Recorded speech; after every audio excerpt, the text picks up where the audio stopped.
Hello everyone, daily गुरु YouTube channel में आपका एक बार फिर से स्वागत है। निष्ठा मॉड्यूल 14 प्रशिक्षण डायरी पीडीएफ नोट्स डायरी। इस वीडियो में आप निष्ठा मॉड्यूल 14 की जो प्रशिक्षण डायरी है उसको पीडीएफ रूप में सीधे डाउनलोड कर सकेंगे। और कैसे डाउनलोड करना है आप वीडियो को पूरा देखें, उसी में मैंने आपको उसको तरीका बताया किस प्रकार से आप इसे डाउनलोड कर सकते हैं। इसलिए वीडियो में अंत तक जरूर बने रहें जिससे कि आप आसानी से इस पीडीएफ को प्राप्त कर सकें, क्योंकि आने वाली या संभावित आकलन परीक्षा में आपके भी अच्छे अंक प्राप्त हो सकें और आप अच्छा रिजल्ट प्राप्त कर सकें। इसलिए आवश्यक है कि आपके पास ये नोट्स होने चाहिए। तो शुरू करते हैं इस वीडियो को।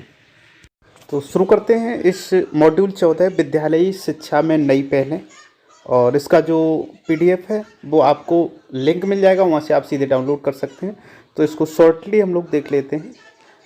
तो इसमें है क्या उद्देश्य की बात सबसे पहले की गई है यहाँ पर। तो उद्देश्य क्या क्या हो सकते हैं, जैसे कि कुछ पॉइंट्स हैं यहाँ पर, जैसे हम देखते हैं। केंद्र द्वारा संचालित योजनाओं के अर्थ व उद्देश्य, समग्र शिक्षा के तहत की जाने वाली पहल, विद्यालयी शिक्षा में सुधार हेतु समग्र शिक्षा के तहत की गई पहलों के उद्देश्यों, प्रावधानों एवं अनुदानों की समझ, समग्र शिक्षा के अंतर्गत की गई पहलों की योजना बनाना एवं लागू करना, डाइट बीआरसी सीआरसी स्तर पर सेवाकालीन प्रशिक्षण कार्यक्रमों का पता लगाना, सहभागिता देना एवं बच्चों के सीखने के प्रतिफल में सुधार हेतु उनका समर्थन करना। तो इस प्रकार से अन्य और भी हैं इनमें, जैसे समग्र शिक्षा के अंतर्गत की गई पहलों में एसएमसी सदस्यों, समुदाय के लोगों को शामिल करना, एमडीएम मध्याह्न भोजन के नए दृष्टिकोण एवं संचालन के बारे में जागरूक होना, और उसके बाद में सर्वोत्तम प्रयासों, नवाचारों आदि के विवरण को विभिन्न ऑनलाइन प्लेटफॉर्म पर जोड़ना व साझा करना। और उसके बाद रूपरेखा की बात की गई है। तो रूपरेखा क्या रखना है आपको इस प्रशिक्षण का। विद्यालयी शिक्षा में नई पहलें एक परिचय, समग्र शिक्षा विद्यालयी शिक्षा के लिए समेकित योजना के घटक, कोविड-19 के दौरान विद्यालय में सुरक्षा एवं राज्यों द्वारा संघों के उत्कृष्ट कार्य, मिड डे मील नए तरीके से जो निर्धारण किए गए हैं उनके बारे में इसमें की गई है। तो विद्यालयी शिक्षा में नई पहल क्या रखी गई। तो शिक्षा जगत में स्कूली शिक्षा में गुणवत्ता लाने के लिए कई पहलें की जाती हैं, मगर हमें इन पहलों का प्रभाव क्या पड़ेगा यह पता नहीं रहता है, तथा इन पहलों को कैसे लागू किया जाए इसकी भी जानकारी नहीं होती। इसीलिए प्रत्येक पहल को प्रत्येक स्कूल तक नहीं पहुंच पाती। 1976 के पूर्व शिक्षा की पूर्ण जिम्मेदारियां राज्यों की हुआ करती थी। 1976 में एक संवैधानिक संशोधन संविधान में किया गया जिसमें शिक्षा को समवर्ती सूची में शामिल किया गया।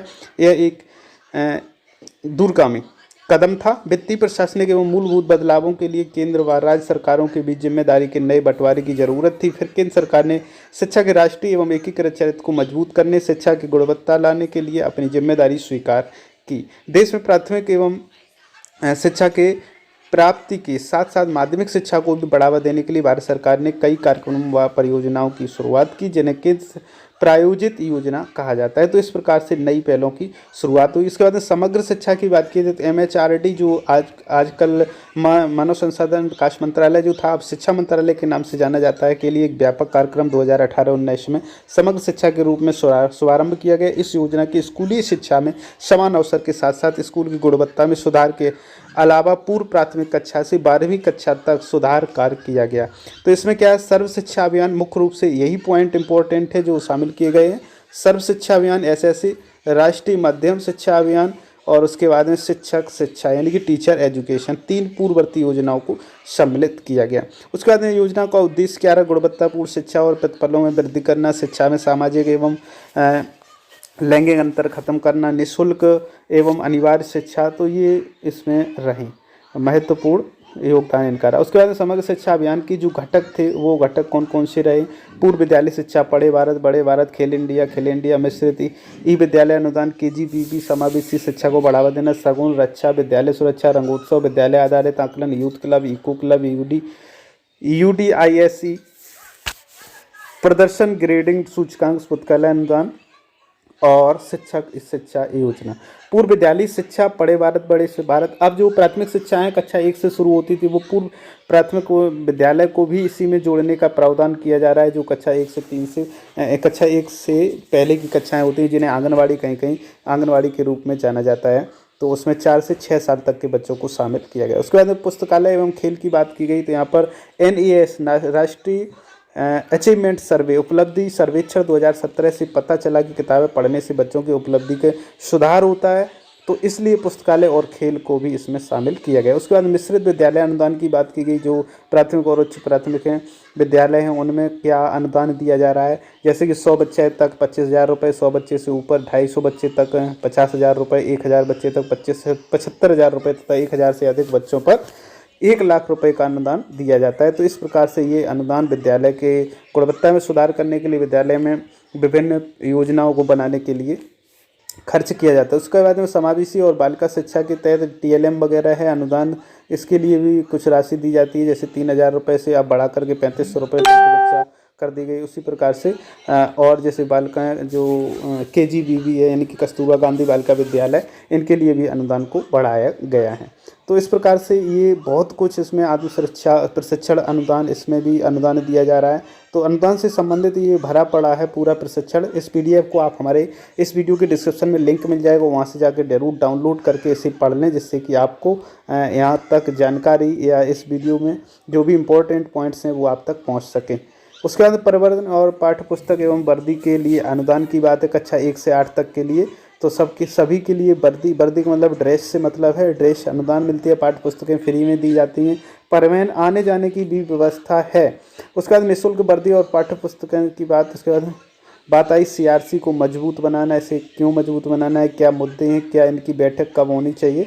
तो 2 माह में कम से कम एक बैठक होनी चाहिए, ऐसा है। विद्यालय प्रबंध समिति इसको मजबूत बनाना, और इसमें 4 त्रैमासिक बैठकों के रूप में राज्य सरकार द्वारा निर्धारित दिनांक पर होता है। इसमें 3,000 रुपये तक का प्राथमिक व माध्यमिक दोनों स्तरों पर अनुदान प्रदान किया जाता है।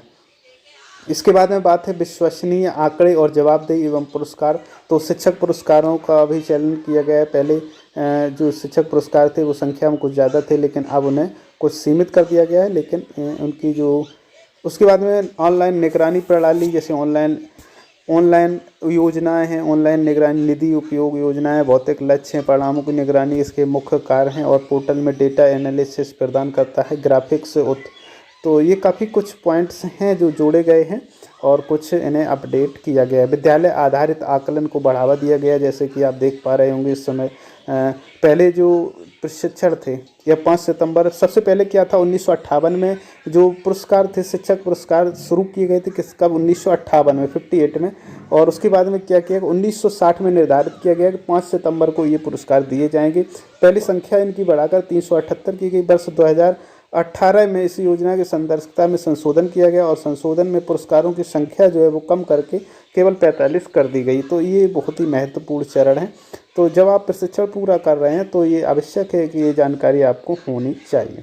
उसके बाद स्वच्छ विद्यालय पुरस्कार की बात की गई। जो सबसे स्वच्छ और सुंदर विद्यालय होगा उसको 50,000 रुपये तक का नगद इनाम देने की घोषणा गवर्नमेंट के ओर से की गई है।